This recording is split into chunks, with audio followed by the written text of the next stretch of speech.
तो आज हम ये सीयूटी पीजी का question paper previous year question paper solve करने जा रहे हैं, जिसका कोड है COQP11। ठीक है। तो ये पूरे टोटल 100 क्वेश्चन हैं। पहले हम लोग 50 क्वेश्चन सॉल्व करेंगे, फिर पार्ट बी में आपको हम लोग 50 क्वेश्चन सॉल्व करेंगे। तो जैसा कि आप सभी देख पा रहे हैं स्क्रीन पे, पहला क्वेश्चन आप सभी देख पा रहे हैं कि विच of the following is a one word substitution for the study of sound and sound waves. तो इसमें बोला है कि क्या एक वर्ड सब्स्टिट्यूशन है एक पर्टिकुलर सेंटेंस जो दिया गया है आपको, the study of sound and sound waves. तो इसके क्या आंसर हो सकते हैं? इसका जो आंसर है, पहले हम लोग सब ऑप्शंस को देख लेते हैं। क्रोनोलॉजी मतलब क्या होता है? क्रोनोलॉजी मतलब होता है एक ऐसा साइन जिसमें क्या होता है कि जो सारे इवेंट्स है एक पर्टिकुलर ऑकरेंस या टाइम के हिसाब से एक सीक्वेंस में अरेंज हुए रहते हैं। ठीक है। फिर एक्विस्टिक्स, एक्विस्टिक्स ही मतलब होता है the study of sound and sound waves. और फिर उसके अगला ऑप्शन क्या दिया है? एल्केमी। एल्केमी क्या होता है? In the study of changing basic substances, मतलब जैसे मेटल है तो मेटल को क्या कर रहे हैं हम, एक पर्टिकुलर सब्सटेंस में चेंज कर दे रहे हैं, तो उसको बोलते हैं एल्केमी। और फिर ऑस्टेसिस क्या होता है? ऑस्टेसिस क्या होता है? अपने ही विचारों से खोया हुआ, मतलब जो अपने जो विचार होते हैं हम लोग उसी में खोए हुए रहते हैं। तो क्वेश्चन नंबर 1 का राइट ऑप्शन क्या, राइट आंसर क्या हो गया इसका? हो गया सेकंड ऑप्शन। ओके।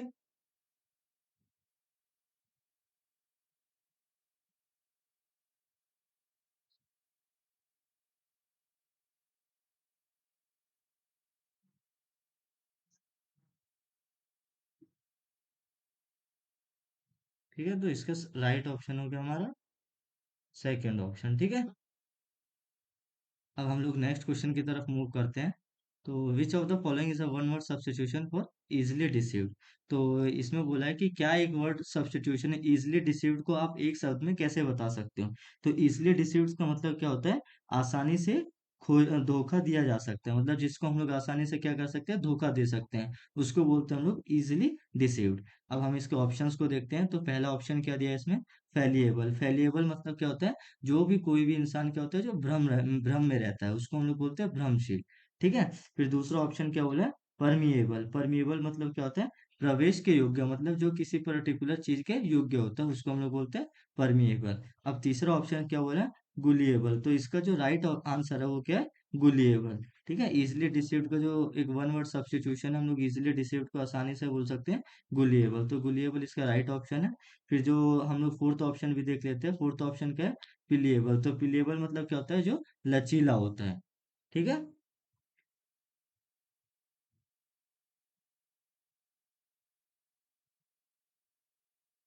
ठीक है, तो इसका थर्ड ऑप्शन राइट आंसर है। अब हम क्वेश्चन नंबर थर्ड की तरफ मूव करते हैं। Choose the correct sentence. तो इसमें से हमको क्या करना है? जो हमारा सही सेंटेंस है उसको चूज करना है। ठीक है। तो इसमें आई गो देयर ब्रीफली। ठीक है। सेकंड ऑप्शन दिया है I go there little time. Third option दिया है I go there very seldom. फिर फोर्थ ऑप्शन दिया है आई गो देयर सेल्डम भी। तो इसका जो राइट आंसर है वो क्या है? थर्ड ऑप्शन है। ठीक है। फिर क्वेश्चन नंबर फोर्थ की तरफ मूव करते हैं हम लोग। तो क्वेश्चन नंबर फोर्थ में क्या दिया है? Choose the most appropriate option to complete the sentence. I wanted to borrow Mohan's umbrella but he refuse. तो इसमें क्या बोला है कि हमको मोस्ट अप्रोप्रिएट ऑप्शन जो है इस पर्टिकुलर सेंटेंस के लिए वो हमको क्या करना है? चूज करना है। ठीक है। तो इस सेंटेंस में क्या बोला है? I wanted to borrow Mohan's umbrella. तो इसमें बोला है कि वो बोरो करना चाहती है मोहन से क्या, उसका अम्ब्रेला। बट ही रिफ्यूज, लेकिन उसने क्या कर दिया? मना कर दिया। ठीक है। तो इसका जो राइट ऑप्शन है वो क्या हो जाएगा? To lend it to me. मतलब देखिए थर्ड ऑप्शन जो इसका, ये राइट आंसर हो जाएगा इसका। अब हम लोग क्वेश्चन नंबर फोर्थ की तरफ मूव करते हैं। इसमें बोला है which of the following word,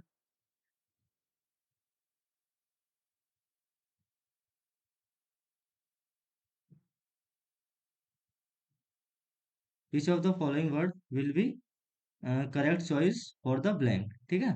I told him dash his face that he was a liar. इस क्वेश्चन का मतलब बोला है कि इसमें हमको क्या करना है? एक पर्टिकुलर वर्ड को यूज करना है ताकि हम इस फिल इन द ब्लैंक्स को क्या कर सके, कंप्लीट कर सके।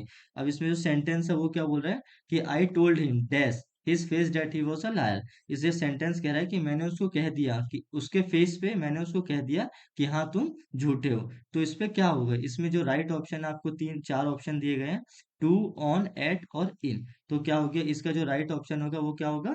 इसका राइट ऑप्शन होगा इन। ठीक है। I told him his face that he was a liar. फिर नेक्स्ट क्वेश्चन की तरफ मूव करते हैं।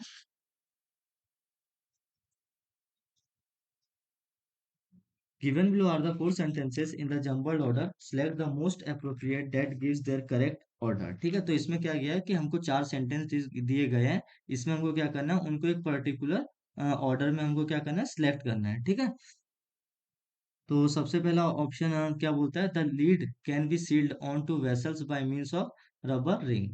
It consist of, second option में बोला है, it consist of a very strong vessel made of aluminium alloy with a lid that fits tightly on the top. At the third option में बोला है, at the centre of the lid there is a vent और a hole through which steam can escape. Fourth option में वो क्या बोला है, a pressure cooker is a vessel in which food is cooked in steam under the pressure. तो जैसा कि हम चारों ऑप्शन को देख रहे हैं, तो इसमें हमको ये समझ आ रहा है कि एक प्रेशर कुकर के बारे में बात हो रही है। ठीक है, जो प्रेशर कुकर की जो क्वालिटीज है उनके बारे में हमको यहाँ बताया गया है। तो अगर हम लोग इसको एक पर्टिकुलर सीक्वेंस में अरेंज करें, तो सबसे पहले कौन सा आ जाएगा, हमारा डी ऑप्शन आ जाएगा। तो डी ऑप्शन में क्या बोला है कि a pressure cooker is a vessel in which food is cooked in steam under the pressure. मतलब प्रेशर कुकर एक प्रकार का वेसल होता है, एक बर्तन होता है जिसमें क्या होता है कि स्टीम्ड, मतलब भाप की वजह से क्या होता है, खाने को हम लोग अंडर प्रेशर पकाते हैं। ठीक है, तो पहला हमारा क्या हो जाएगा, डी। तो जैसा कि आप देख सकते हैं कि ऑप्शंस में तीन जगह हमारा डी ऑप्शन दिया है। इसका मतलब है कि ये तीनों में से ही हमारा कोई आंसर होगा। तो मतलब जो हमारा सेकंड ऑप्शन है वो हमारा कट जाएगा। ठीक है, मतलब सेकंड ऑप्शन तो हमारा हो ही नहीं सकता बिल्कुल भी। अब अगला ऑप्शन देखते हैं कि अगला कौन सा होगा। तो अगला ऑप्शन हम देखेंगे बी ऑप्शन। ठीक है, तो बी ऑप्शन में क्या बोला है, it consist of a very strong vessel made of aluminium alloy with a lid that fits tightly on the top. जो उसका ढक्कन रहता है, किसका, कुकर का जो ढक्कन रहता है, वो क्या रहता है, वो बहुत एक एल्यूमिनियम अलॉय से बना होता है। और ये पूरा जो कुकर होता है वो एक स्ट्रॉन्ग वेसल रहता है। ठीक है, मतलब बहुत हार्ड चीजों से मिलके बनाया जाता है। तो हमारा सेकंड ऑप्शन क्या हो जाएगा, बी ऑप्शन हो जाएगा। फिर आप हमारा देख सकते हो कि जैसा कि चारों ऑप्शन में डी के बाद बी सिर्फ थर्ड वाले ऑप्शन में ही आ रहा है, और किसी ऑप्शन में नहीं आ रहा है। तो एक नॉर्मल तुम लोग कॉमन सेंस लगा के क्या कर सकते हो, थर्ड ऑप्शन को आप डायरेक्टली मार्क कर सकते हो। ठीक है, या फिर आगे करना चाहो तो आगे भी आप उसको सॉल्व कर सकते हो। उसके बाद आ रहा है सी। तो सी में क्या कर सकते हो आप, at the centre of the lid there is a vent और a hole through which steam can escape. इसमें बोला है कि एक सेंटर, जो उसका ढक्कन जो रहता है, उसके सेंटर में क्या होता है, एक लीड रहता है। मतलब जहां से जो भाप जो उस कुकर के अंदर बनती रहती है, वो क्या हो सकती है, एस्केप हो सकती है फ्रॉम दैट पर्टिकुलर होल से। ठीक है, फिर फोर्थ ऑप्शन, उसके बाद क्या बोला है, ए ऑप्शन। ए ऑप्शन में क्या बोला है, the lid can be sealed on the to the top vessel by means of rubber ring. तो उसमें क्या होता है, जब हम लोग ढक्कन लगाते हैं, किसका, कुकर का जब ढक्कन लगाते हैं, तो उसको पर्टिकुलर पूरा कंप्लीटली तरीके से पैक करने के लिए हम क्या करते हैं, ढक्कन के ऊपर एक रबर लगी रहती है, ताकि वो पूरा वेसल क्या हो जाए, अच्छे से पूरा पैक हो जाए। उसके उसकी जो भाप है वो बाहर ना आ सके, और खाना जो है हमारा अंदर में अच्छे से पक सके। तो इसका जो राइट ऑप्शन है वो कौन सा हो जाएगा, हमारा थर्ड ऑप्शन।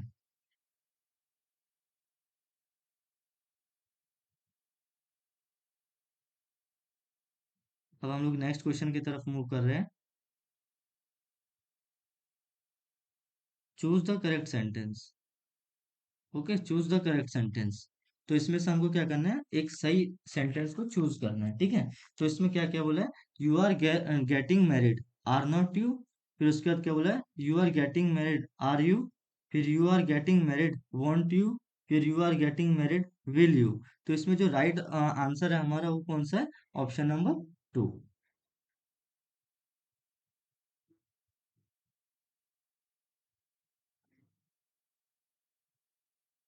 उसके बाद हम लोग नेक्स्ट क्वेश्चन की तरफ मूव कर रहे हैं। इसमें क्या हो रहा है, which of the following is one word substitution for one who has no money. अब इसमें बोला है कि आपको एक पर्टिकुलर वर्ड बताना है इस पर्टिकुलर सेंटेंस के लिए। तो सेंटेंस क्या है, one who has no money, मतलब कि जिसके पास बिल्कुल भी पैसा नहीं है। ठीक है, अब हम इनको देखते हैं। अब पहला ऑप्शन क्या बोला है, बैंकक्रप्ट। तो बैंकक्रप्ट कौन होता है, बैंकक्रप्ट वो होते हैं जिनके पास पैसा होता है, लेकिन वो क्या होता है कि वो बैंक को वापस लौटा नहीं पाते, जिनको हम लोग बोलते हैं दिवालिया। दिवालिया घोषित करते थे, जिनको बैंक क्या कर देता है, दिवालिया घोषित कर देता है। मतलब उनको आगे कभी भी किसी भी बैंक से पर्टिकुलर लोन वगैरह कोई भी अमाउंट ऑफ मनी नहीं दी जाएगी। ठीक है, फिर सेकंड ऑप्शन क्या है, पॉपर। पॉपर ही होता है जिनके पास क्या होता है, one who has no money. ठीक है, फिर जैसा कि आप देख पा रहे हैं कि थर्ड ऑप्शन में क्या बोले, ऑर्फन। ऑर्फन मतलब क्या होता है, ऑर्फन मतलब अनाथ होता है, जिसके ना मम्मी होती है ना पापा होता है उसको बोलते हैं अनाथ, ठीक है। फिर डेरेलिसिट, तो डेरेलिसिट क्या होता है कि किसी भी चीज को जो त्याग देता है, ठीक है, त्यागा हुआ, जिस हम लोग इसको नॉर्मल लैंग्वेज में बोल सकते हैं त्यागा हुआ। तो इसका जो राइट आंसर है, वो राइट आंसर क्या है इसका, सेकंड ऑप्शन।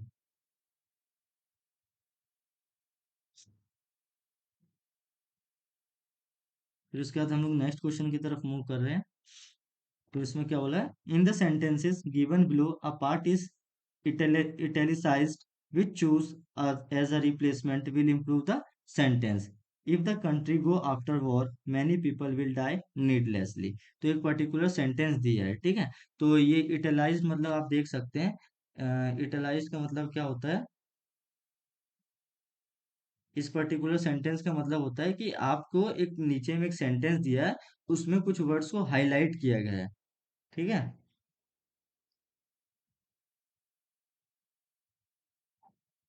इसका मतलब होता है हाईलाइट, ठीक है। तो हाईलाइट किया गया है, तो उस पर्टिकुलर सेंटेंस जो वर्ड आपको हाईलाइटेड दिख रहा है उसको क्या करना है आपको, उससे रिलेटेड आपको मीनिंग बतानी है, ठीक है।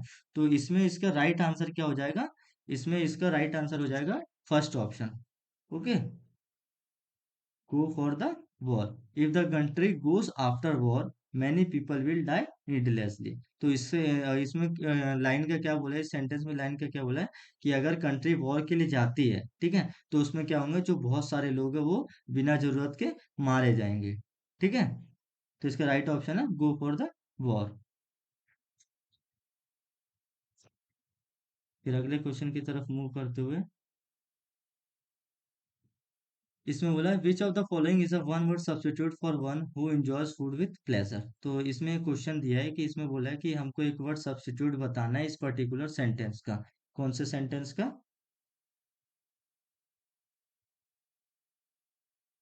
इस पर्टिकुलर सेंटेंस का, ठीक है, one who enjoys food with pleasure. तो इसका मतलब है कि जो एक इंसान जो खाने को बहुत अच्छे से एंजॉय करता है, बहुत शांतिपूर्वक उसको एंजॉय करता है, उसको हम लोग क्या बोलते हैं, उसको हम लोग बोलते हैं सेकंड ऑप्शन। जैसा कि आप देख सकते हो गवर्नमेंट बोलते हैं उसको, ठीक है। तो second option is the right option.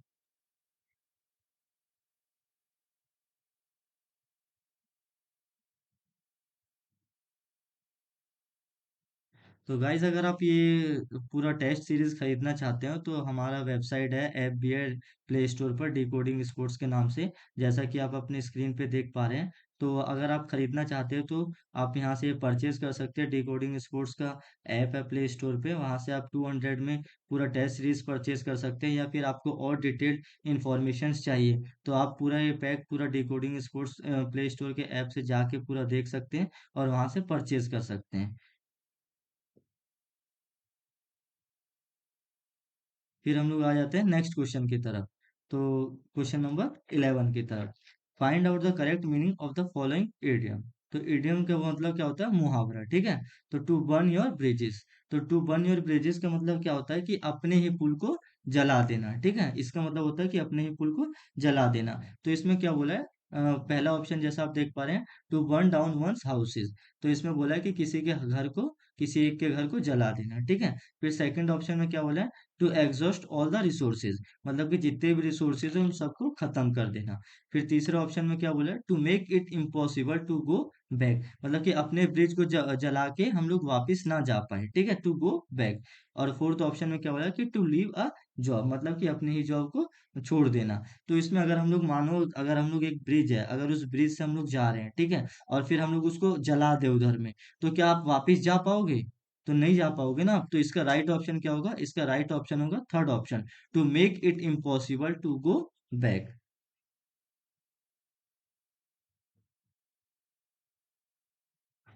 ठीक है। इसका थर्ड ऑप्शन जो होगा वो राइट ऑप्शन होगा। फिर अगले क्वेश्चन की तरफ मूव करते हुए, question number 12, choose the option which is opposite in meaning to the following word. इसमें बोला है कि हमको एक ऑप्शन चूज करना है जो इस पर्टिकुलर वर्ड, कौन से पर्टिकुलर वर्ड,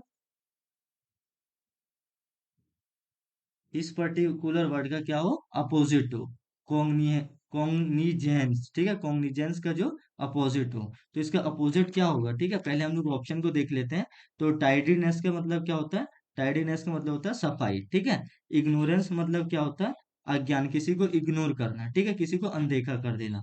फिर थर्ड ऑप्शन क्या होता है, एडल्ट्रेशन। एडल्ट्रेशन मतलब क्या होता है, मिलावट वगैरह, ठीक है। और फोर्थ ऑप्शन क्या बोला, डिसेबल्ड। तो डिसेबल्ड मतलब क्या होता है, बिखेरा हुआ, बिखेरा हुआ, ठीक है। तो टाइडीनेस का मतलब क्या होता है, तो टाइडीनेस मतलब होता है हमारा सफाई, ठीक है। तो सफाई, अब इसका क्या होगा, कोग्नियंस। कोग्नियंस का मतलब क्या होगा, कोग्नियंस मतलब हमारा होता है ध्यान में जो रखते हैं ना, किसी भी चीज को हम लोग ध्यान से जो रखते हैं, ठीक है, वो होता है कोग्नियंस। अब इसका अपोजिट क्या हो जाएगा, इसका अपोजिट हो जाएगा इग्नोरेंस। इग्नोरेंस मतलब जिसको हम लोग ध्यान से ना रखते हो, जस्ट इग्नोर कर देते हैं किसी भी चीज को, हाँ भाई ये ऐसे नहीं होगा, क्या है फालतू का, ऐसे करके उसको हम लोग इग्नोर कर देते हैं। तो इसका राइट ऑप्शन क्या होगा, सेकंड ऑप्शन होगा, ठीक है। अब अगले क्वेश्चन की तरफ मूव करते हुए, identify the correct indirect speech from the sentence from the option given below. Riddhi said let it rain, I have to go. Riddhi ने बोला कि लेट इट रेन मतलब कि भले बारिश होती रहे लेकिन मेरे को जाना है, ठीक है। तो इसका इनडायरेक्ट स्पीच क्या होगा, इसका इनडायरेक्ट स्पीच होगा third option, okay. Third option क्या होगा इसका, इनडायरेक्ट स्पीच होगा। तो Ridhi persisted that she did not care for the rain and she had to go। इसका इनडायरेक्ट मतलब इनडायरेक्टली वो रिधि कहना चाहती है कि भले बारिश होती रहे लेकिन मेरे को जाना है, ठीक है। अगर आप इनका डिटेल्ड सॉल्यूशंस और देखना चाहते हो तो आप डिकोडिंग स्पोर्ट्स ऐप से हमारा जो टेस्ट सीरीज है उसको परचेज कर लीजिएगा। तो उससे आपको और ज्यादा हेल्प हो जाएगी, उसमें बहुत सारी टेस्ट सीरीज दी है, प्रॉपर उनके सॉल्यूशंस दिए हैं। और आपको अगर कोई गाइडेंस की जरूरत हो तो गाइडेंस के लिए भी हमारे मेंटर्स हैं, वो आपकी हेल्प कर देंगे, ठीक है। फिर अगले क्वेश्चन की तरफ मूव करते हुए, given below are the two sentences, okay, given below are the two statements. Statement 1 can say one can never take the indefinite article but a definite article is quite common. And statement second, very not much is used before to, okay। तो आगे क्या बोला है इस sentence में, देखते हैं। In the light of the above statement choose the correct answer from the option given below. So we have to choose the correct statement, the statement that are given above. Okay. So both the statement one and statement two are false, मतलब कि दोनों statement क्या है इसमें गलत दिए। Fun can never take the indefinite article but a definite article is quite common. Very not much is used before to. So option four is the correct answer for this question. Both statement one and statement two are false. Given below are the two statements. Okay, next question. Given below are the two statements. Statement 1, abroad is never preceded by an article. And statement 2 says, also is used only in positive sentences. So in the light of the above statement, choose the correct answer from the option given below. First option says both statement 1 and statement 2 are false. Second option says both statement 1 and statement 2 are true. Third option says statement 1 is true but statement 2 is false. And fourth option says statement 1 is false but statement 2 is true. So the correct answer for this question is second option. Both statement 1 and statement 2 are true.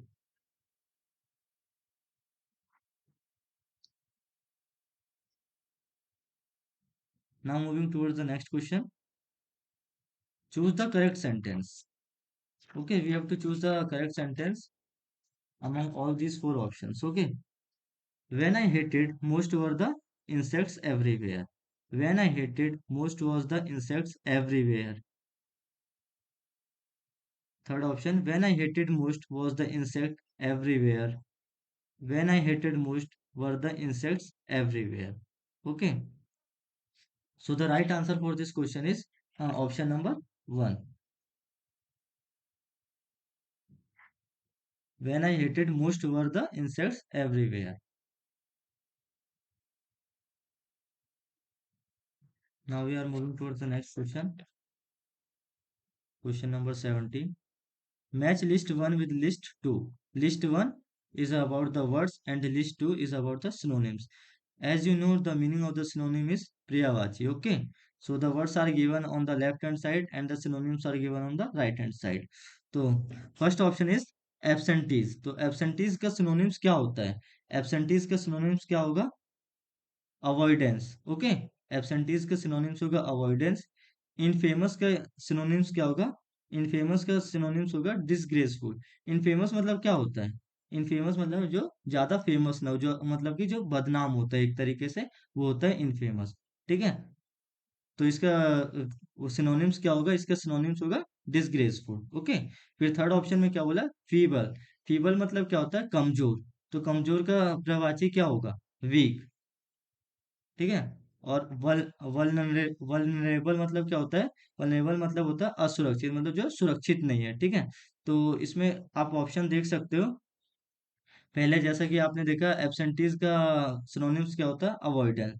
तो मतलब कि ए का fourth होगा। ए का fourth किस में दिया है? सिर्फ दो ही ऑप्शंस में दिया है, थर्ड और फोर्थ में। तो थर्ड और फोर्थ में मतलब कि अभी हमको आगे और देखना पड़ेगा, तब जाके हम एक पर्टिकुलर राइट आंसर तक पहुंच पाएंगे। अब बी ऑप्शन देखते हैं। इनफेमस मतलब क्या बताया था? जो ज्यादा फेमस ना हो, मतलब कि एक तरीके से बदनाम हो जो। तो बी का क्या होगा फिर? डिसग्रेसफुल। तो बी का सेकंड ऑप्शन होगा। बी का सेकंड ऑप्शन सिर्फ हमको फोर्थ वाले ऑप्शन में ही दिख रहा है। तो जो हमारा राइट आंसर होगा वो कौन सा होगा? हमारा फोर्थ ऑप्शन।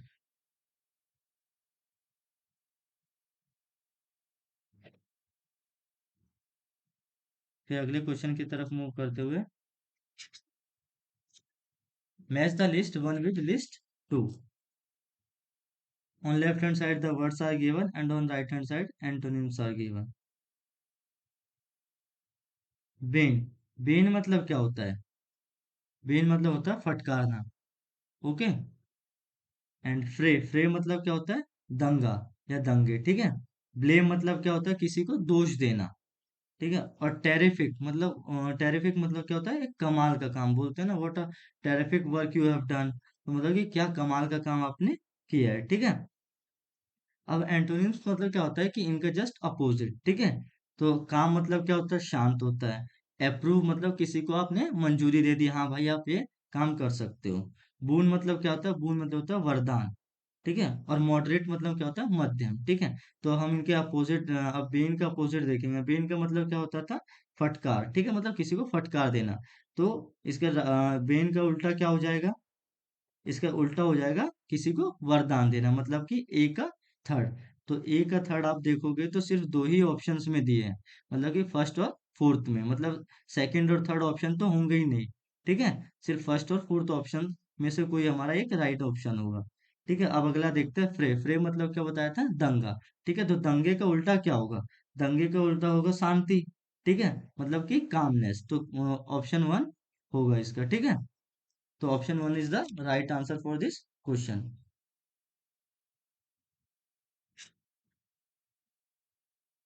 फिर आगे चलते हैं।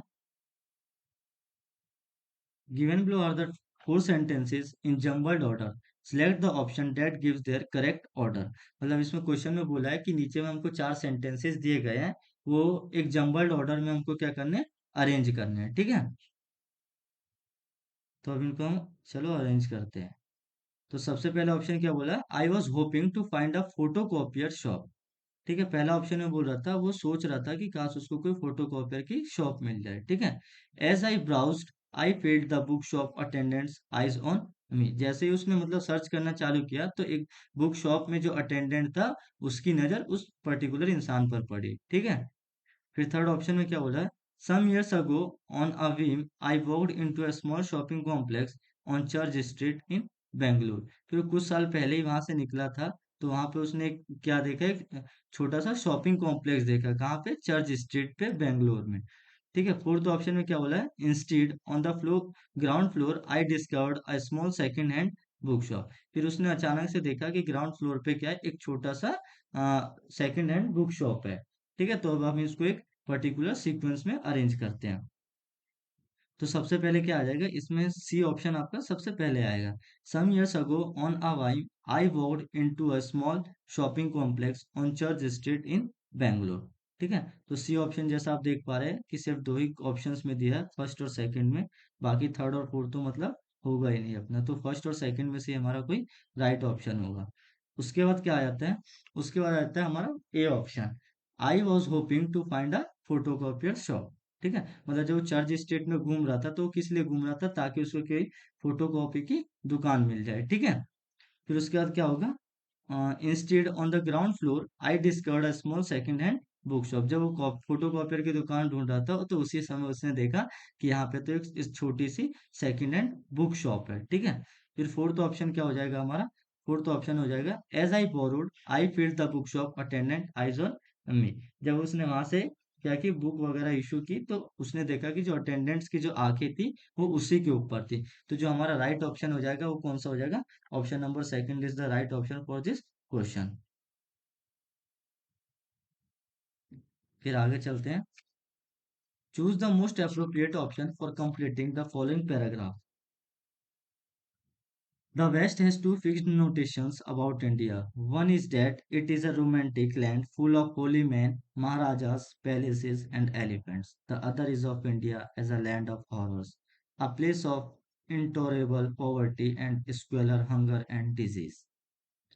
अब इसमें क्या बोला है कि इंडिया के दो चीजों के बारे में बताया कि एक इंडिया क्या है, एक अच्छी जगह है, इंडिया में क्या है बहुत एक रोमांटिक लैंड्स वगैरह है। फिर उसने दूसरी साइड ये भी बताया कि इंडिया एक बहुत डरावनी जगह भी है, मतलब लैंड ऑफ हॉरर्स भी है।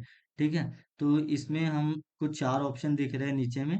तो पहला ऑप्शन जैसा था आप देख पा रहे हैं, how can one country have two such contradictory images. तो पहला ऑप्शन बोला कि कैसे किसी भी देश के दो अलग अलग इमेजेस हो सकती हैं। ठीक है, सेकंड ऑप्शन क्या बोला, who has the strength to face not god but himself. तो सेकंड ऑप्शन में बोला कि किसके पास इतनी ताकत है कि वो भगवान को फेस कर सके। ठीक है, भगवान को फेस ना करके अपने आप को फेस कर सके। ठीक है, थर्ड ऑप्शन में क्या बोला है, should we be serving an urgent need. क्या हम अर्जेंट में किसी की नीड को पूरी कर रहे हैं ये पर्टिकुलर पैराग्राफ के थ्रू। फिर फोर्थ ऑप्शन में क्या बोला है, does not it amount to suppression the suppression of a whole country. अब इसका जो राइट आंसर है वो कौन सा होगा, option number one is the right answer for this question. How can one country have two such contradictory images.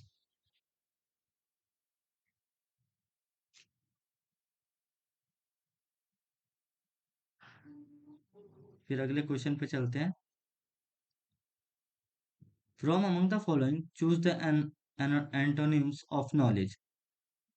इसमें क्या बोला है कि हमको एंटोनिम्स ऑफ नॉलेज बताना है। तो एंटोनिम्स मतलब क्या होता है, एंटोनिम्स मतलब होता है अपोजिट। तो सब फर्स्ट ऑप्शन क्या बोला, डिसाइड।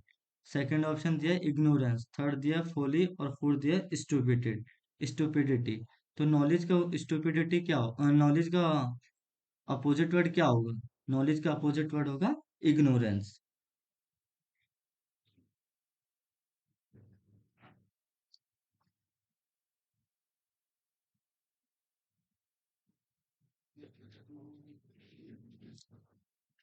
अगर आप इन क्वेश्चंस का सॉल्यूशंस और डिटेल में देखना चाहते हो तो आप हमारे प्ले स्टोर से डिकोडिंग स्कोर्स ऐप को डाउनलोड कर सकते हैं और वहाँ से टेस्ट सीरीज वगैरह परचेज कर सकते हैं, और गाइडेंस बैच भी आप वहाँ से परचेज कर सकते हैं। जैसा कि आप अभी स्क्रीन पे देख पा रहे हैं, यहाँ पे हमारे जो टेस्ट सीरीज का है, अगर आप इसको परचेज करना चाहते हो तो बाय नाउ पे जाके आप इसको परचेज कर सकते हैं। प्ले स्टोर से पहले आप ऐप को डाउनलोड कर लीजिएगा, फिर वहां से आप उसमें रजिस्ट्रेशन वगैरह करके ये आप टेस्ट सीरीज को परचेज कर सकते हैं। आपको प्रॉपर गाइडेंस दी जाएगी कि आपको कैसे पर्टिकुलर किसी भी एग्जाम को क्रैक करना है। फिर हम अगले क्वेश्चन की तरफ मूव करते हैं। एक पैसेज दिया है, इसको हमको पढ़ के इससे रिलेटेड क्वेश्चंस को हमको आंसर करना है। ठीक है, तो no nation or the culture is truly independent in terms of its intellectual life, and all depends to some extent on an exchange of knowledge. The more modern a nation is in terms of involvement with technology, industrialization, and current political and social thought, the more dependent it tends to be on an international network of creation and distribution of knowledge. This international network operates in many ways. Books and journals are circulated across international boundaries. Films are exported from one country to another. Educational advice is given. Experts circulates knowledge on a wide range of topics. Students travel beyond their countries, and translations of publications from one language to another are commissioned. तो इस passage को पढ़ने के बाद नीचे में आपको questions दिख जाएंगे। तो the passage mainly proposes that all modern nations and cultures are. तो उस पर्टिकुलर पैसेज को पढ़ने के बाद हमको एक क्वेश्चंस को आंसर करना है। तो ये क्वेश्चन क्या बोल रहा है कि the passage mainly proposes that all modern nations and cultures are. तो जो पैसेज में बोला है कि जो मॉडर्न नेशंस और जो कल्चर्स हैं वो आपस में कैसे हैं, वो सेल्फ सफिशिएंट है क्या? पैराग्राफ में सेल्फ सफिशिएंट बोला है कि उनको नहीं बोला है। टेक्नोक्रेटिक्स है, टेक्नोक्रेटिक्स भी नहीं है। नॉलेज है, नॉलेजेबल भी नहीं है वो। उसमें क्या बोला है कि ये सब चीजें आपस में क्या है, एक इंटरडिपेंडेंट है, एक दूसरे पे निर्भर है। तो हमारा जो फोर्थ ऑप्शन है वो क्या हो जाएगा, राइट हो जाएगा।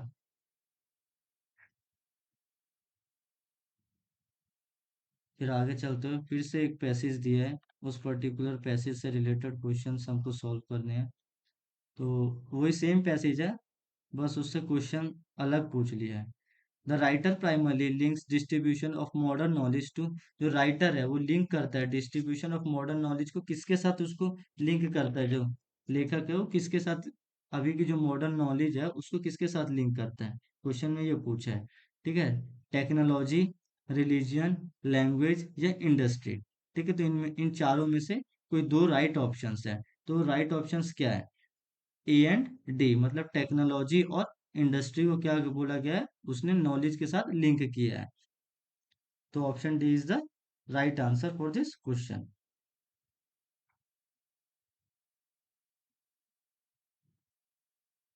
फिर आगे बढ़ते हैं, सेम पैसेज है, उसी पैसेज से रिलेटेड क्वेश्चन है। The concluding clause of this passage is in.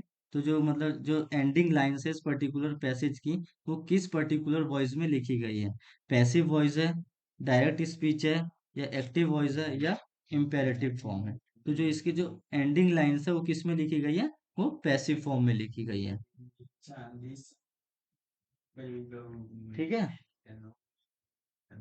अगला क्वेश्चन क्या बोला है, वही सेम पैसेज है, उसी पैसेज से रिलेटेड अगला क्वेश्चन बोला है। Which of the following is a one word substitution for an inheritance from father.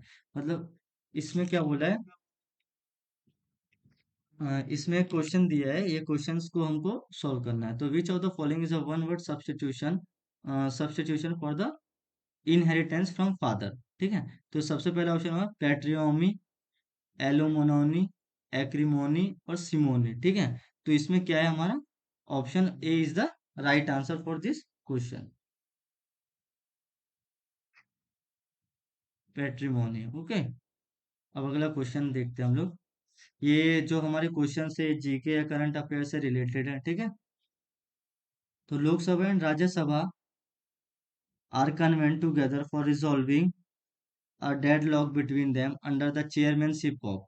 ठीक है, लोकसभा और राज्यसभा में क्या होता है, are convened together for resolving a deadlock between them under the chairmanship of. अगर लोकसभा है, लोकसभा में और राज्यसभा है, अगर कोई भी बिल है इसमें, ठीक है, तो कब पास होगा, जब जो लोकसभा का स्पीकर है वो क्या कर देगा, उसको पास करेगा, तभी जाके वो पर्टिकुलर एक बिल जो है आगे प्रेसिडेंट के पास जाएगा, उनका साइन होने के लिए, ताकि वो एक पर्टिकुलर बिल बन सके। ठीक है,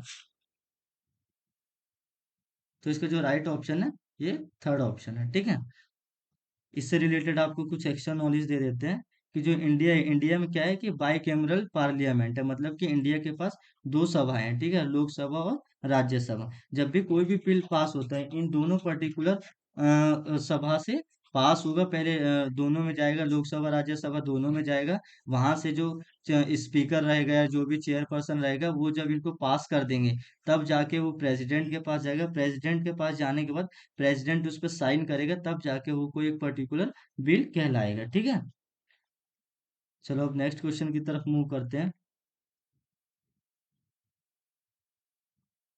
विच high court has the jurisdiction over the union territory of Andaman and Nicobar island. ठीक है, तो इसमें क्या बोला है कि जो अंडमान एंड निकोबार आइलैंड है उसका किसके पास जुडिक्शन है, मतलब कि इसका जो हाई कोर्ट है वो कौन से पर्टिकुलर हाई कोर्ट के अंदर आता है। ठीक है, अंडमान एंड निकोबार आइलैंड का, तो मद्रास हाई कोर्ट के अंदर तो नहीं आता है।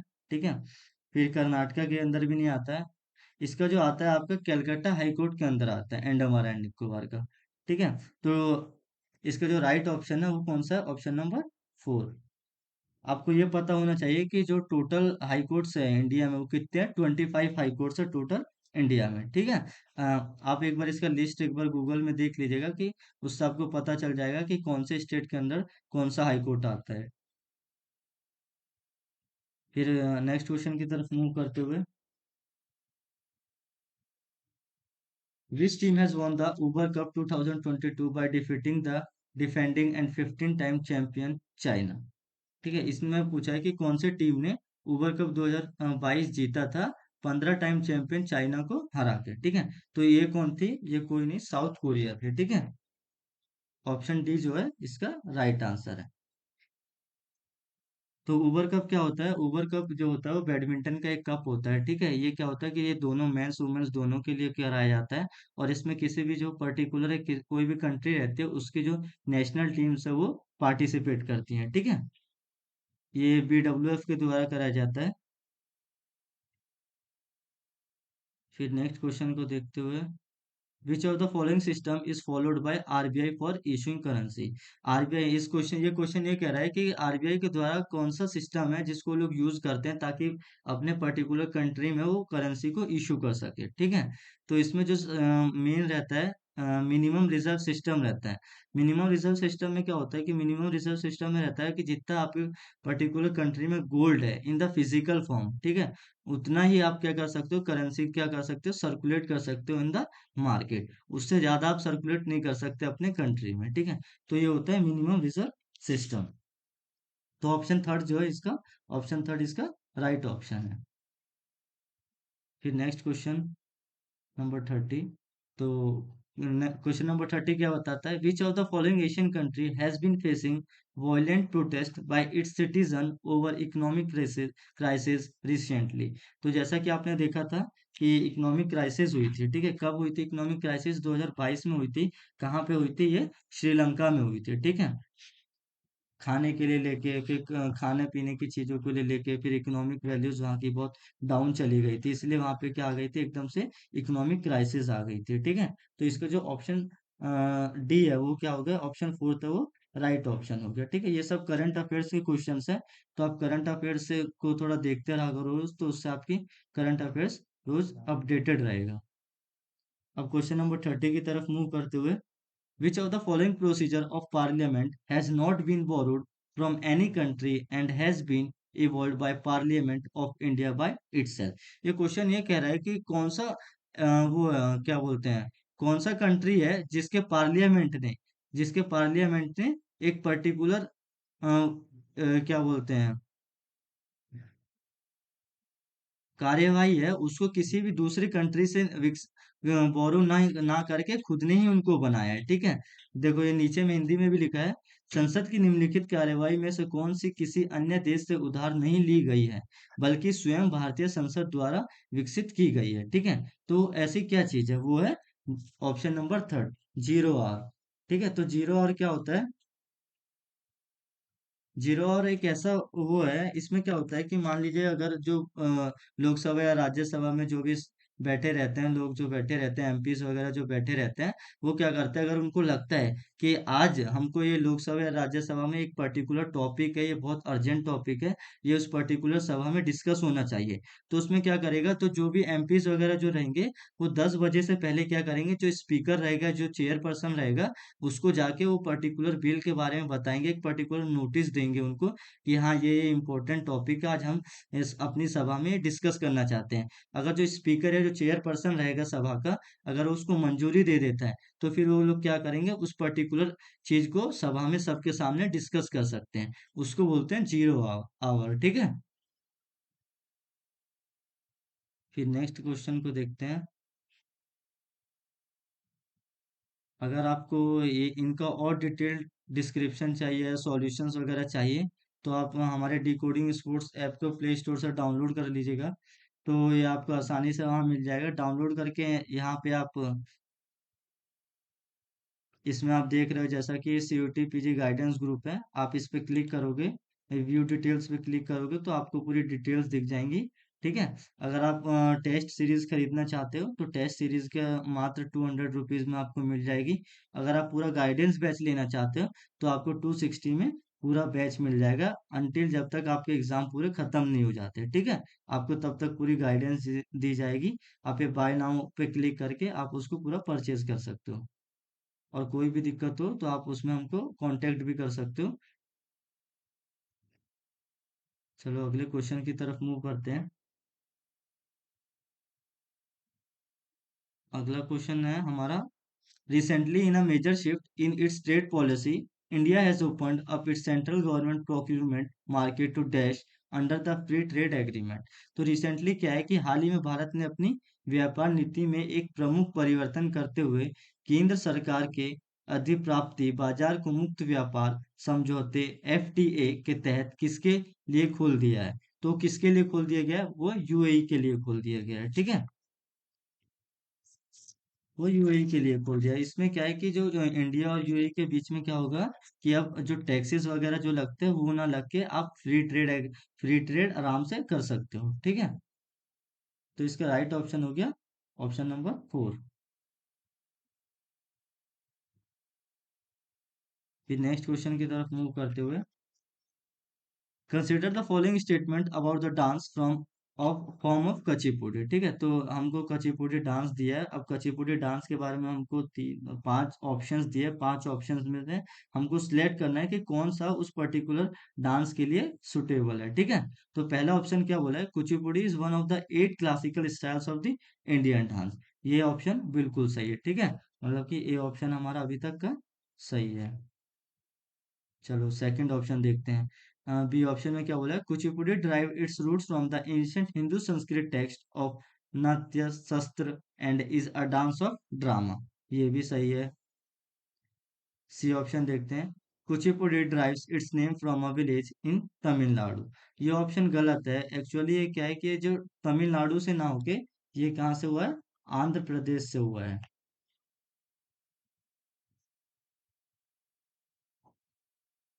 ठीक है।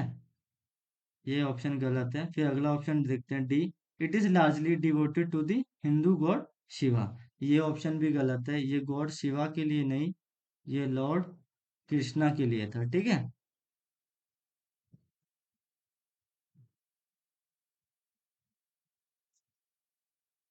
लॉर्ड कृष्णा के लिए था। अब अगला ऑप्शन देखते हैं, ये option, the dance drama has the components of daruvu nritya nritya and नाट्य। ठीक है, तो ये ऑप्शन हमारा क्या है, ये ऑप्शन हमारा सही है। तो इसमें कौन कौन से ऑप्शन हमारे सही है, ए बी एंड ए, मतलब कि हमारा जो ऑप्शन नंबर 1 है वो सही है। तो आगे देखते हैं अगला question, consider the following statement about the gravitational waves. ठीक है, तो पहला ऑप्शन क्या बोला है इसमें, gravitational waves are found when a star explodes in a supernova, when two stars orbit each other and when two black hole merges. तो इसमें क्या बोला कि ग्रेविटेशनल फोर्स कब होता है, जब जो ब्लैक होल, सुना होगा आप लोगों ने, जब ब्लैक होल क्या होता है, ब्लैक होल एक ऐसी जगह होती है, वो क्या होता है उसमें हर चीज को वो अपनी तरफ खींचती है, ठीक है। तो उसमें क्या होता है, ग्रेविटेशनल फोर्स होती है। पहले ऑप्शन में ये बोल रहा है। सेकंड ऑप्शन में क्या बोला है, they travel at the speed of light. ये लाइन अभी यहाँ तक सही बोली है, they travel at the speed of light, squeeze and stretch anything in their path. But ये गलत बोला है इसमें कि squeeze and stretch anything in their path, ये नहीं करता है। वो सिर्फ जो ट्रेवल करता है वो स्पीड ऑफ लाइट से ट्रेवल करता है। फिर सी ऑप्शन में क्या बोला है, the concept of gravitational waves was given by Isaac Newton. Isaac Newton, तो आइजैक न्यूटन ने नहीं दिया था, ये किसने दिया था, ये एल्बर्ट आइंस्टाइन ने दिया था, ठीक है। ये जो है ये गलत है, ठीक है। फिर डी ऑप्शन में क्या बोला है, the first gravitational wave was accidentally detected by LIGO in 2015। ये सही है, ठीक है। तो इसमें जो राइट ऑप्शन है वो क्या हो जाएंगे हमारे, ए एंड डी। हमारा जो सेकंड ऑप्शन था वो भी क्या था, गलत था, क्योंकि इसमें सिर्फ स्पीड ऑफ लाइट से ट्रेवल करता है लेकिन स्क्वीज एंड स्ट्रेच नहीं होता है इसमें। तो मतलब हमारे बी और सी ऑप्शन गलत हो गए और ए और डी हमारे राइट ऑप्शन है। मतलब हमारे जो ऑप्शन नंबर 2 है वो क्या है, सही है, ठीक है। अब नेक्स्ट क्वेश्चन की तरफ मूव करते हैं, arrange the following changes in the constitution through amends in the chronological order. अब हमको क्या करना है कि हमको ये पांच ऑप्शंस दिए हैं, इनको हमको क्या करना है, अमेंडमेंट्स के हिसाब से इनको एक पर्टिकुलर क्रोनोलॉजिकल ऑर्डर में हमको अरेंज करना है। क्रोनोलॉजिकल ऑर्डर जैसे कि मैंने आपको पहले क्वेश्चन में बताया था कि क्रोनोलॉजिकल का मतलब होता है कि किसी भी चीज को एक पर्टिकुलर सीक्वेंस में हम लोग अरेंज करते हैं according to their time period, ठीक है। तो इसमें हम लोग अब इसके अमेंडमेंट के हिसाब से एक पर्टिकुलर टाइम पीरियड में इसको अरेंज करेंगे, ठीक है। तो इसके लिए आपको अमेंडमेंट्स जो है वो थोड़े पता होना चाहिए। तो सबसे पहला जैसा कि हम ऑप्शन नंबर 1 देखते हैं, made Sikkim a full fledge states of Indian union, मतलब सिक्किम को क्या बना दिया, फुल फ्लैज स्टेट बना दिया इंडियन यूनियन का, ठीक है। तो ये किसके अंदर आता है, सिक्किम स्टेट का जो है ये 36 अमेंडमेंट के अंदर आता है, ठीक है। 36 अमेंडमेंट के अंदर आता है और ये कब बना था, ये 1975 में बना था, ठीक है। अब बी ऑप्शन देखते हैं, integrated Puducherry in the Indian union. तो पुडुचेरी कब आया था, ये कौन से अमेंडमेंट में आता है, ये 14 अमेंडमेंट में आता है। और ये कब बना था, ये बना था 1962 में, ठीक है। थर्ड देखते हैं, included Sindhi as official language in the 8th schedule. तो ये कब आया था, ये कौन से अमेंडमेंट में आता है, ये आता है 21st अमेंडमेंट में, ठीक है।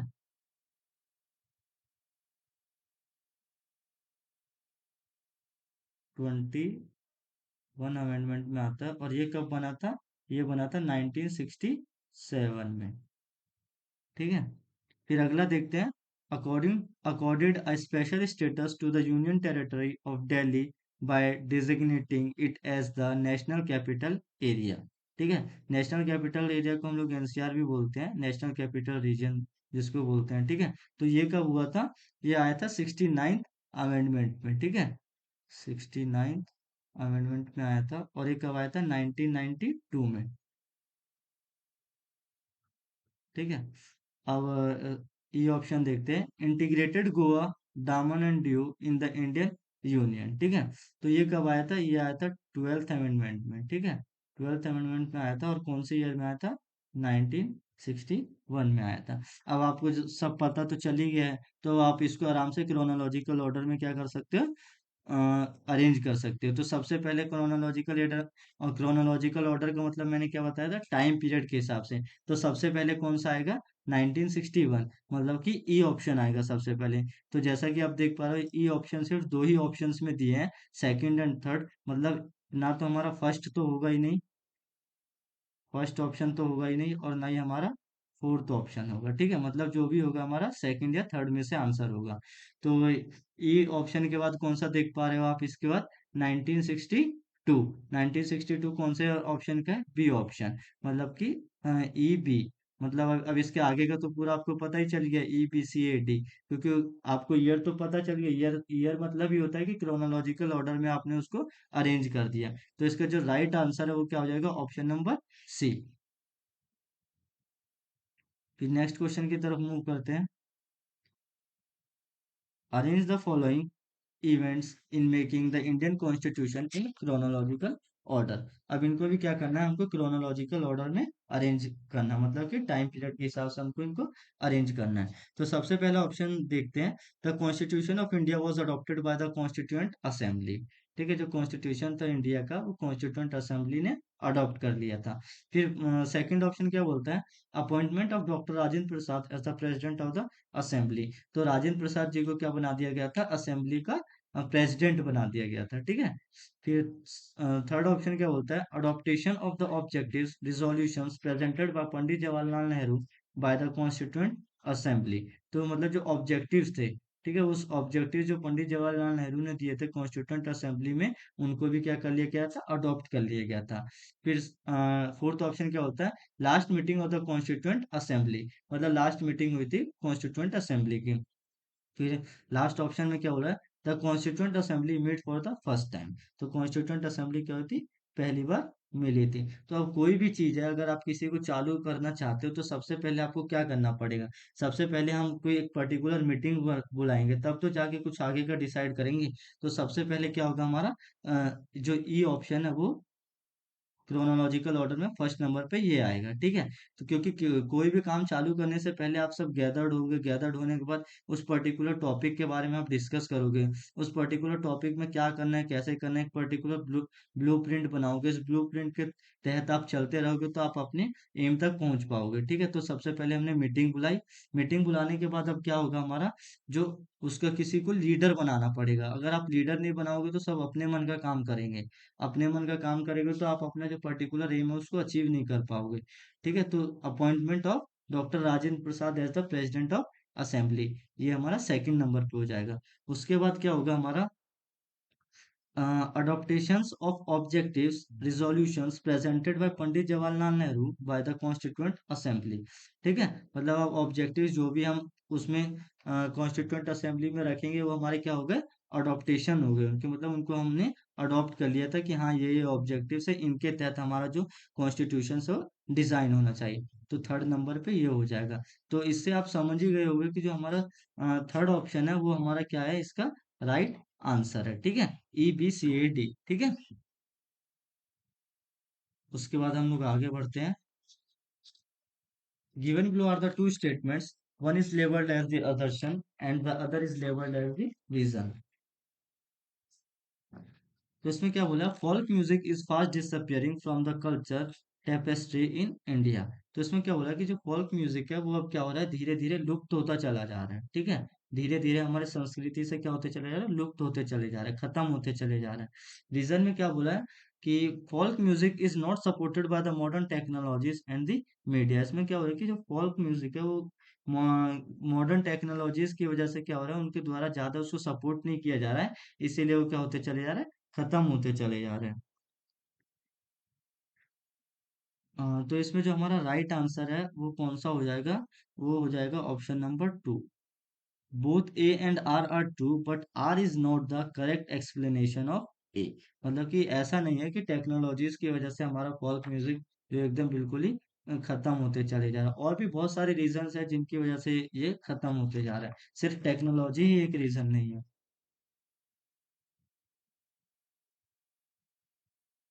अगला क्वेश्चन है, given below are the two statements, one is labelled as the assertion A and the other is labelled as the reason R. Assertion, the current generation of youth does not read books. तो assertion में बोला है कि जो अभी की जो present की जो जनरेशन है वो क्या करती है, वो बुक से नहीं पढ़ती है। ऐसा तो नहीं है, स्कूल्स कॉलेजेस में आप जाते हो तो बुक्स से तो पढ़ते हो, ऐसा तो है नहीं कि उधर भी मोबाइल खोल के बैठ जाते हो।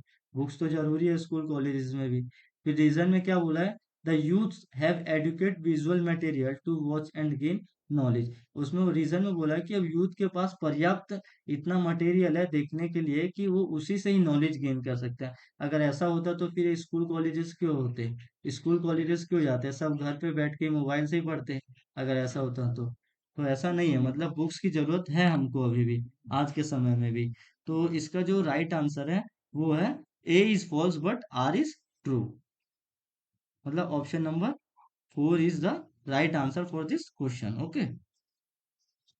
अब हम आगे बढ़ते हैं। Match the list one with list two. तो हमको लिस्ट वन और लिस्ट टू को मैच करना है, ठीक है। तो एक तरफ ये ऑथर्स वगैरह के नाम दिए गए हैं, ठीक है। कालिदास, बाना भट्टा, चंद्रा बारदाई, प्रेमानंद, ठीक है। तो इन सब ने क्या क्या किया, उनकी लिस्ट जो है आपको राइट हैंड साइड में दी गई है। तो सबसे पहले हम देखते हैं, तो कालिदास जी ने क्या किया था, कालिदास जी ने विक्रमादित्य, ठीक है। विक्रमादित्य जो होगा वो किससे रिलेटेड है, वो कालिदास से रिलेटेड है, ठीक है। तो मतलब कि ए का क्या हो जाएगा, सेकंड। तो ए का सेकंड सिर्फ हमको इसमें दिख रहा है, ऑप्शन नंबर 2 में। तो अगर आपको इन चारों में से किसी एक का भी पता है तो आप आराम से अपनी कॉमन सेंस लगा के एक राइट ऑप्शन को आप चूज कर सकते हैं। जैसे अब हमको एक पता चल गया कि हाँ भाई कालिदास जी ने विक्रमादित्य लिखा था, ठीक है। तो विक्रमादित्य से रिलेटेड है।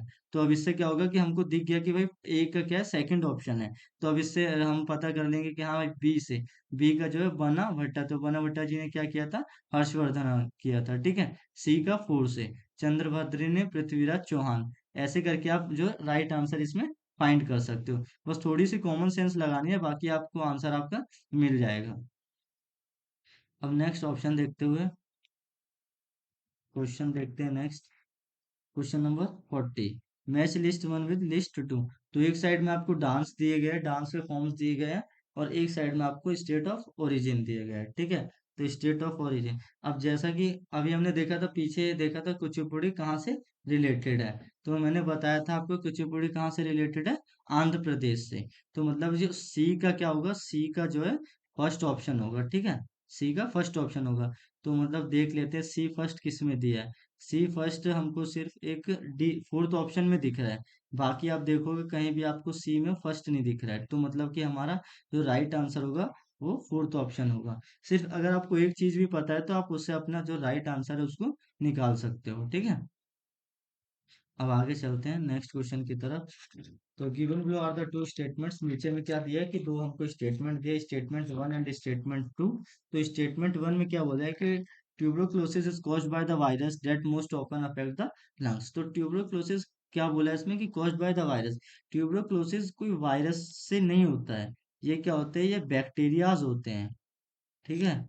ये बैक्टीरिया होते हैं जो एक पर्टिकुलर इंसान के लंग्स में आ जाते हैं। जब वो क्या करता है, जब वो स्नीजिंग करता है या कफ, जब वो छींकता है या फिर खांसता है, तो क्या होता है, with the help of the air वो ट्रांसमिट हो जाते हैं एक पर्सन से दूसरे पर्सन में। तो ये जो बैक्टीरिया है फिर धीरे धीरे लंग्स में जगह बना लेते हैं, तो उससे क्या हमको सांस लेने में दिक्कत होने लगती है। फिर स्टेटमेंट टू में क्या बोला है, TB is spread from one person to person through air. ये ऑप्शन, ये सही बोला है, स्टेटमेंट टू सही बोला।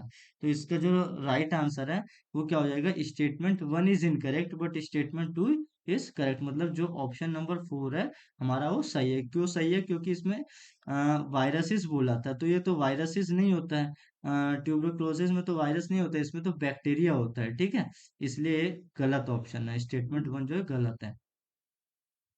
अब आगे चलते हैं, question number 42, given below are the two statement. तो स्टेटमेंट वन में क्या बोला, lightning is a very rapid and massive discharge of electricity in the atmosphere.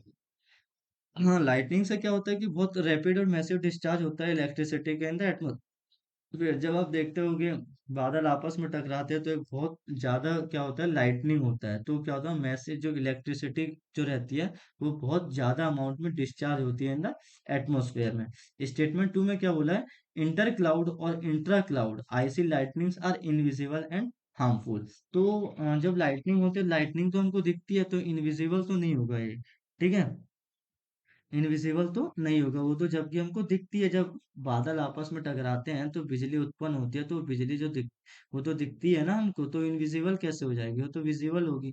तो इसका जो राइट ऑप्शन होगा वो होगा both statement one and statement to.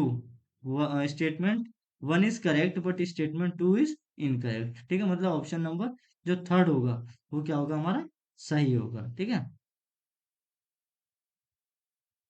अब अगले क्वेश्चन की तरफ चलते हैं। Who has been conferred with the prestigious Royal Gold Medal 2022, the world highest honor in the field of architecture।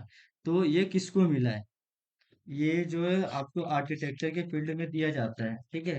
ये एक रॉयल गोल्ड मेडल रहता है, ये आपको आर्किटेक्चर के फील्ड में दिया जाता है, और इसको कौन देता है, royal institute of British architects देते हैं, ठीक है, जिसको हम लोग बोलते हैं RIBA, रीवा भी बोलते हैं, ठीक है। ये किसको मिला था, ये बालाकृष्ण विठाल दास दोषी को मिला था, ठीक है। मतलब कि ऑप्शन नंबर थर्ड जो है हमारा सही है, ठीक है। Question number 44, the festival commemorating Buddhas birth enlightenment and death is called the. अब इसमें क्या होगा कि जो फेस्टिवल हम लोग सेलिब्रेट करते हैं बुद्धा के बर्थ पे, ठीक है, enlightenment and death is called as the, उसको हम लोग बोलते हैं बुद्ध पूर्णिमा, ठीक है। अगले क्वेश्चन की तरफ चलते हैं। Identify the correct combination of the members of the quad. तो क्वाड के कौन कौन से मेंबर्स है वो हमको देखने हैं। तो इसमें इंडिया है क्वाड का मेंबर, ठीक है। फिर इसके बाद है जापान है, जापान के बाद हमारा ऑस्ट्रेलिया है, और यूएसए है। मतलब ACDE है। तो ACDE ओनली, मतलब option number four is the right answer for this question, ठीक है। फिर आगे चलते हैं क्वेश्चन नंबर 46 में। Given below are the two statements. Statement one, ALU is an important component of the CPU that is used to perform various arithmetic and logical operations in the computer। ठीक है, तो ये क्या है, अब computer से related questions आ गए हैं, तो इसमें पूछा है कि ALU is an important component. ALU क्या रहता है, कि इम्पोर्टेंट कंपोनेंट रहता है किसका, CPU का। ठीक है, CPU का मतलब क्या होता है, सेंट्रल प्रोसेसिंग यूनिट। ठीक है, that is use to perform various arithmetic and logical operations in the computer system. हाँ, ये ठीक है। Integers arithmetic refers to various arithmetic operations involving integers operands only। तो इंटीजर अरिथमेटिक जो रहता है वो सिर्फ इंटीजर से ही रिलेटेड नहीं रहता है, वो बहुत सारे अदर फंक्शंस को भी काम करता है, जैसे एडिशन, डिवीजन, ये सिर्फ इंटीजर से ही रिलेटेड नहीं है। तो हमारा जो स्टेटमेंट वन है वो सही है, और स्टेटमेंट टू जो है हमारा गलत है। ठीक है, मतलब कि इसका राइट ऑप्शन हो जाएगा option number third. Statement one is true but statement two is false. अब आगे चलते हैं। Good quality video and higher resolution images are achieved through. तो ये किसके थ्रू मिलती है हमको, ये मिलती है AVI के थ्रू। ठीक है, अगला क्वेश्चन देखते हैं। Match list one with list two. तो लिस्ट वन और लिस्ट टू को क्या करना है, हमको मैच करना है। ठीक है, तो ओपन अ डॉक्यूमेंट, ये जो आपको लेफ्ट हैंड साइड में दिए गए हैं, ये आपको ओपन अ डॉक्यूमेंट, अगर आप कंप्यूटर लैपटॉप जो भी यूज करते हो, अगर आपको डॉक्यूमेंट खोलना है, कोई भी डॉक्यूमेंट खोलना है, तो आप उसके लिए क्या शॉर्टकट की प्रेस करोगे कि वो डॉक्यूमेंट पर्टिकुलर एक बार में खुल जाए। तो डॉक्यूमेंट्स को ओपन करने के लिए आपको क्या करना पड़ेगा, सब शॉर्टकट की क्या है, उसको खोलने के लिए ये है आपका control plus O। Control plus O अगर आप दबाओगे तो आपका एक नया डॉक्यूमेंट खुल जाएगा। ठीक है, मतलब फर्स्ट का सेकंड ऑप्शन है। ठीक है, अगर आपको हेल्प चाहिए तो हेल्प के लिए आप क्या करोगे, हेल्प के लिए हम जाएंगे F1 पे, F1 दबाएंगे तो हमको हेल्प हेल्प मिलेगी। ठीक है, और फिर क्लोज अ डॉक्यूमेंट, अगर आपको क्लोज करना है किसी भी डॉक्यूमेंट को, अगर आपको क्लोज करना है तो आपको क्या दबाना पड़ेगा, control plus W। Control plus W दबाओगे तो आप क्लोज कर लोगे।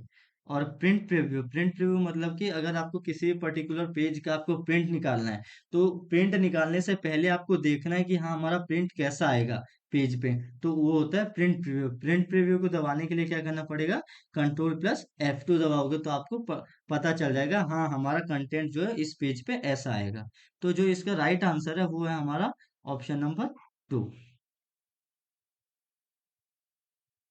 अब क्वेश्चन नंबर 49 की तरफ देखते हैं। Which keys are use to open the properties dialog box for the selected file और द फोल्डर। तो कौन सा प्रॉपर्टीज है, मतलब अगर हमको किसी पर्टिकुलर डॉक्यूमेंट की कुछ भी प्रॉपर्टी देखनी है, किसी भी फाइल या फोल्डर की प्रॉपर्टी देखनी है, तो हम लोग कौन सा की प्रेस करेंगे ताकि उस पर्टिकुलर फाइल या फोल्डर की प्रॉपर्टीज हमको पता चल जाए। तो उसके लिए क्या है हमारा, और Alt+Enter। ठीक है, Alt+Enter दबाओगे तो हमारा हमको पता चल जाएगा कि हाँ भाई इस पर्टिकुलर डायलॉग बॉक्स की ये पर्टिकुलर प्रॉपर्टीज है। ठीक है, अब आज का लास्ट क्वेश्चन की तरफ चलते हैं। तो MICR स्टैंड्स फॉर। तो MICR क्या होता है, कि आपने देखा होगा कि मतलब जैसे बिस्किट्स वगैरह होगा या जितने भी पैक्ड आइटम्स होते हैं, उस पे एक बार सिस्टम, बार टाइप दिए रहते हैं। ठीक है, इस टाइप के लगे रहते हैं। ठीक है, एक तरह का कोड रहता है। ठीक है, उसको स्कैन करने के लिए MICR यूज करते हैं हम लोग। ठीक है, तो ये क्या होता है, MICR हमारा होता है मैग्नेटिक इंक कैरेक्टर रिकॉग्नाइजेशन। ठीक है, ये क्या करता है, उन बार्स को पढ़ लेता है। ठीक है, कि हाँ ये किस पर्टिकुलर चीज से रिलेटेड है। हर पर्टिकुलर चीज का बार जो रहता है वो अलग अलग कोड दिए रहते हैं हर पर्टिकुलर चीज पे, जैसे कि अब फूड आइटम्स का अलग होगा, फिर दूसरी चीजों का अलग होगा, कपड़ों का अलग होगा, हर चीज का अलग अलग रहता है। तो जैसे आपने देखा होगा मॉल्स वगैरह में भी देखा होगा, वो सिर्फ कोड, उस कोड को ही वो कर लेते हैं, क्या कर लेते हैं, स्कैन कर लेते हैं। वो किसकी हेल्प से करते हैं, MICR की हेल्प से करते हैं। ठीक है, तो वो तुरंत पता लगा देता है हाँ ये पर्टिकुलर कोड इस पर्टिकुलर चीज पे लगा है। तो इसका जो राइट आंसर है वो थर्ड ऑप्शन है। ठीक है, अगर आपको टेस्ट सीरीज परचेज करनी है तो आप डिकोडिंग स्पोर्ट्स ऐप को डाउनलोड करें प्ले स्टोर से, और वहां से आप ये टेस्ट सीरीज वगैरह, टेस्ट सीरीज में जाके आप देख सकते हैं। आप होम पे ही आओगे तो होम पे आप जब नीचे आओगे तो राइट हैंड में देखोगे, नीचे में दिया होगा COT PG गाइडेंस ग्रुप। आप उस पर क्लिक कीजिएगा, व्यू डिटेल्स कीजिएगा। व्यू डिटेल्स में जाओगे आप तो आप देखोगे कि आपको पूरा डिस्क्रिप्शन दिया है, 6 महीने के लिए वैलिड है, मतलब 6 महीने क्या, तब तक आपका एग्जाम पूरा हो नहीं जाता तब तक ये वैलिड है, ठीक है। आपको पर्सनल गाइडेंस मिलेगी, आपको मॉक टेस्ट्स वगैरह मिलेंगे। फिर अगर आप सिर्फ टेस्ट सीरीज खरीदना चाहते हो तो टेस्ट सीरीज आपको 200 रुपीज में मिल जाएगी। और अगर आप पूरा बैच खरीदना चाहते हो, पूरा गाइडेंस बैच खरीदना चाहते हो, तो आपको पूरा 260 में 6 मंथ की वैलिडिटी के साथ मिल जाएगा। ठीक है, तो फिर आज की क्लास को यहीं ओवर करते हैं। Thank you.